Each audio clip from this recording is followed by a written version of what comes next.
আসসালামু আলাইকুম ওয়া রাহমাতুল্লাহি ওয়া বারাকাতুহু। যে যেখান থেকে এই ভিডিও দেখেছেন সবাইকে জানাই মনের অন্তঃস্থল থেকে ভালোবাসা ও অভিনন্দন। দর্শক বন্ধুরা, আমাদের বাংলাদেশে আপনার অবশেষে বাংলাদেশের উপরে 3 দেশের প্রধানমন্ত্রী মিলে কি বাংলাদেশকে আক্রমণ করা শুরু করছে। মানে আপনারা ইসরায়েলকে নিন্দা জানাইছেন বা ফ্রি প্যালেস্টাইন, এটা খুব ভালো করছেন, কিন্তু ভাই প্যালেস্টাইনের যে নিহো ওনাকে জুতা মারছেন, প্লাস ডোনাল্ড ট্রাম্পকে জুতা মারছেন, প্লাস সৌদি আরবের কি আমিরকেও আপনারা জুতা মারছেন, নরেন্দ্র মোদীকেও মারছেন। মানে 4টা দেশের প্রধানমন্ত্রীকে আপনারা জুতা মারছেন।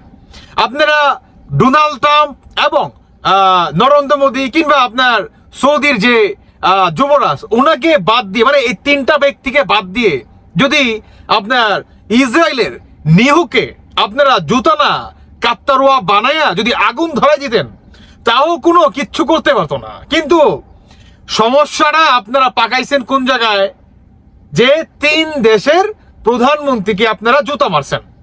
এটার ভিতরে বর্তমান সবচেয়ে যেটা আক্রমণ কিংবা আমাদের বাংলাদেশের দিকে ধেয়ে আসতেছে সৌদি আরবের নিষেধাজ্ঞা এবং ইসরায়েলের যে টাইমস অফ ইসরায়েল। দেখেন তাদের প্রতিবেদনটা, দেখেন আমাদের বাংলাদেশকে নিয়ে কি প্রতিবেদন, এবং যে ছেলেটা নাকি আপনার জুতা মারছে তার ছবিটা পর্যন্ত একদম খুব ভালোভাবে ফোকাস দিয়ে ছাপাই দিছে। শুধু এটা না, তারা উল্লেখ পর্যন্ত করছে যে এটার ভিতরে কি মৌলবাদীরা ছিল। আপনার বাংলাদেশে যে জঙ্গিবাদী আছে এটা তারা প্রকাশ করছে। এখন ইসরায়েল যত যাই কিছু প্রকাশ করুক, তবে আমরা তো জানি যে আমাদের বাংলাদেশে এক শ্রেণীর জঙ্গিবাদীরা তারা আছে, এটা আমরা জানি। কিন্তু ভাই এখন সমস্যাটা কোন জায়গায় জানেন? সমস্যাটা হচ্ছে 30 লক্ষ সৌদি আরবের প্রবাসী আপনার নিষেধাজ্ঞা আসতে যাচ্ছে। শুধু এটাই না, আমাদের বাংলাদেশের কোনো মানুষ ইউরোপে যেতে পারবে কিনা এটা নিয়েও বর্তমান আপনার প্রায় 100-এর ভিতরে 80% নিষিদ্ধ আসতে পারে। কেন বললাম? কারণ ইসরায়েলের পক্ষ থেকে কঠিনভাবে প্রতি স্টেপে পদক্ষেপ নিচ্ছে যে এটার পিছনে কোন নির্ধারিত মৌলবাদীরা তাদেরকে জুতা মারছে, এদেরকে হেনস্থ করা হবে। ডক্টর ইউনূসকেও আপনার ডাকাতে পারে কিংবা এটার জবাব চাইতে পারে। উল্টো দিকে আপনার আমেরিকার যে প্রেসিডেন্ট ডোনাল্ড ট্রাম্প, তার পক্ষ থেকেও এখন পর্যন্ত ওই ধরনের কোনো বার্তা আসে নাই। তবে আসবে না এটা আপনি বলতে পারেন না। সৌদি আরব থেকে অলমোস্ট আপনার মানে আমাদের বাংলাদেশের অন্তর্বর্তী সরকারকে বাঁশ মারা শুরু করছে। এখন বাকি হচ্ছে আমেরিকা। নরেন্দ্র মোদী তো মারছেই, ইন্ডিয়া তো মারছেই। এখন ভাই আমার একটা কথা হচ্ছে যে অনেকেই বলছেন ওই ভিডিওতে আমাকে যে তুষার ভাই আপনি কি ভয় পান নাকি? আপনি কি ভয় পান? ইসরায়েলকে দেখে আপনি ভয় পান? ভাই আমি ভয় পাই না। আমি জানেন কোন জিনিসটাকে ভয় পাই? দরিদ্রতা। আমি জানেন কোন জিনিসটাকে ভয় পাই? আমাদের বাংলাদেশের যে নিরহ যে বাচ্চাগুলো আছে, যে প্রাণগুলো আছে, ওই বাচ্চাগুলো আসলে কি করবে? এখন ইসরায়েল যদি আপনার প্যালেস্টাইনের মতো আক্রমণ করে তাহলে আপনারা কি বাঁচতে পারবেন?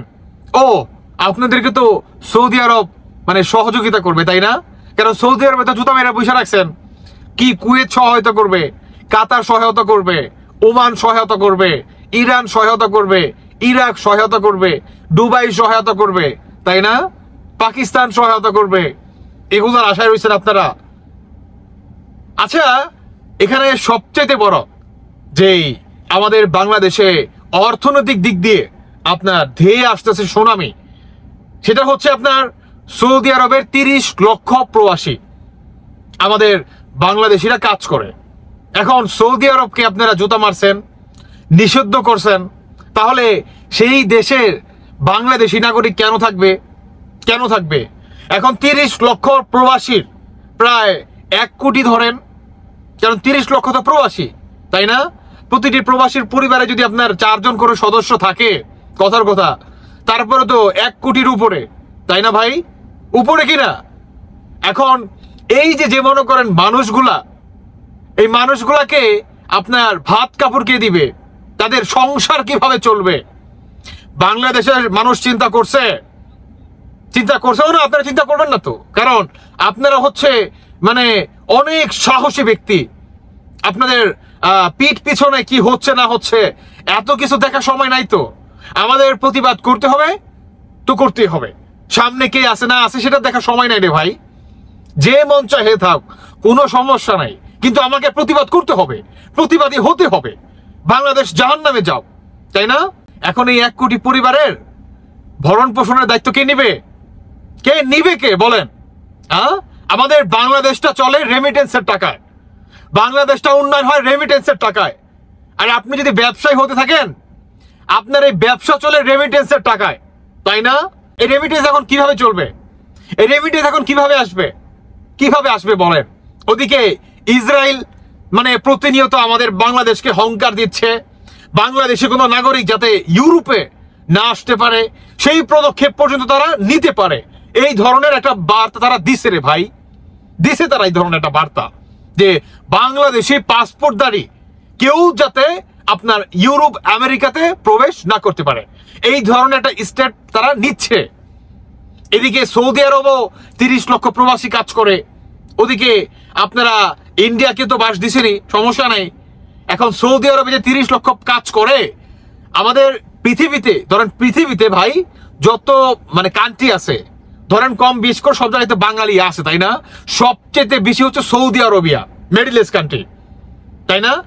এখানে অল্প টাকার মাধ্যমে মানুষ তার পরিবারের জন্য, দেশের জন্য কি আপনার প্রবাসী পাড়ি জমায় 2 টাকা খাওয়ার জন্য।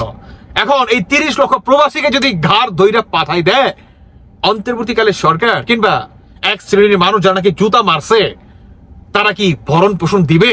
ও আপনারা তো ভয় পান না, তাই না? আপনারা তো খুব আমির, আপনারা অনেক বড় লোক। আপনারা সৌদি আরব থেকে যে পরিমাণ রেমিটেন্স আমাদের বাংলাদেশে ঢোকে না, জাস্ট এটা যদি 1 মাস না 2 মাসের জন্য বন্ধ হয়ে যায় না, বুঝছো? ওই যে হাঁকতে যায় যে পানি নাও না, পানি পানি পর্যন্ত পাবা না, ওই পানি পর্যন্ত পাবা না। কারণ পানিটা নিতে হলে তো তোমাকে কারেন্টের মাধ্যমে নিতে হবে, বিদ্যুতের মাধ্যমে মোটর চালাতে হবে, মোটর দিয়ে পানি উঠাতে হবে, তারপরে আর তোমাকে পানিটা ব্যবহার করতে হবে। সেই সক্ষমতা থাকবো না, সেই ক্ষমতা থাকবো না, বুঝছো? থাকবো না। বাস দিছেন, ভালোভাবে দিছেন ভাই, চরম ভাবে বাস দিছেন। বাংলাদেশকে এখন মানে সব জায়গা থেকে আপনার আক্রমণ করা শুরু করছে, সব জায়গা থেকে। আর ওদিকে ডক্টর ইউনূস তিনিও আপনার বহির্বিশ্বে থেকে আপনার আর্থিক সহায়তা চাচ্ছে, কিন্তু সবাই শুধু বলতেছে কিন্তু কেউ দিতেছে না ভাই। সবাই বলতেছে, কেউ দিতেছে না। আমার টপিক সেখানে না, আমার টপিক হচ্ছে এখন বাংলাদেশ কি করবে। ওদিকে ইসরায়েল এই পদক্ষেপ, এদিকে সৌদি আরবে 30 লক্ষ প্রবাসী, যেই রেমিটেন্সের মাধ্যমে নাকি আমাদের বাংলাদেশের উন্নয়নের চাকা ঘুরে, বাংলাদেশের অর্থনীতির চাকা ঘুরে, বাংলাদেশের সম্মান মানিজ্যত কিংবা আপনার একটা লেভেলের মনে করেন চাকা ঘুরে, সমস্ত কিছু আপনারা দুমড়ে মুচড়ে শেষ করে দিচ্ছেন, বা দিলেন রে ভাই, দিলেন, আপনারা শেষ করে দিলেন। এখন আপনার আমেরিকার ডোনাল্ড ট্রাম্প তিনি কি পদক্ষেপ নেয়, এটা হচ্ছে দেখার বিষয়, এটা হচ্ছে দেখার বিষয়। তবে আমেরিকা যদি কোনো শক্ত অবস্থান নেয়, তাহলে হুগা মারা ছাড়া আকাশ ভরা তারা দেখবেন। সরি গাইস, এভাবে বলতে বাধ্য হলাম, কারণ আমরা হচ্ছে ভাই অতি আবেগী জাতি। আবেগ দিয়ে না দেশ চলে না, আবেগ দিয়ে না পেট চলে না ভাই। কারণ আমরা গরিব মানুষ, আমাদের কাজ করে খেতে হয়। এই যে মনে করেন কোটি কোটি প্রবাসী, তাদের পরিবারের কথা চিন্তা করছেন? তাদের পরিবার কিভাবে চলবে? এই প্রবাসীদের যদি পাঠাই দেয়, তাদের কাজ করার একটা জায়গা খুঁজে দিতে পারবেন? একটা কর্ম করে খাওয়ার জন্য, বা সেখান থেকে একটা ভালো একটা টাকা আসবে, তার পরিবার চলবে, তিনি চলবে, দিতে পারবেন? এই ধরনের কোন কর্মস্থানের ব্যবস্থা আছে? নাই রে ভাই। আছে, পারবেন দিতে, পারবেন না। ও আপনারা তো জিহাদি জাতি, তাই না? আপনারা তো জিহাদ করতে চান, জিহাদ করে আপনারা বাংলাদেশকে উদ্ধার করে দিবেন, তাই না? দেন উদ্ধার করে দেখি এখন কেমনে উদ্ধার করেন। এটাকে না জিহাদ বলে না, এটাকে বলে গণহত্যা। এটাকে বলে একটা জাতিকে কিভাবে গলা টিপে গণহত্যা করা যায়। ভাই এখন যদি বলি, অনেকে আমাকে উল্টাপাল্টা কথা বলবে, তাও আমাকে আমি একটা কথা বলি, শোনেন। ইমানটা না অন্য জিনিস, বুঝতে পারছেন?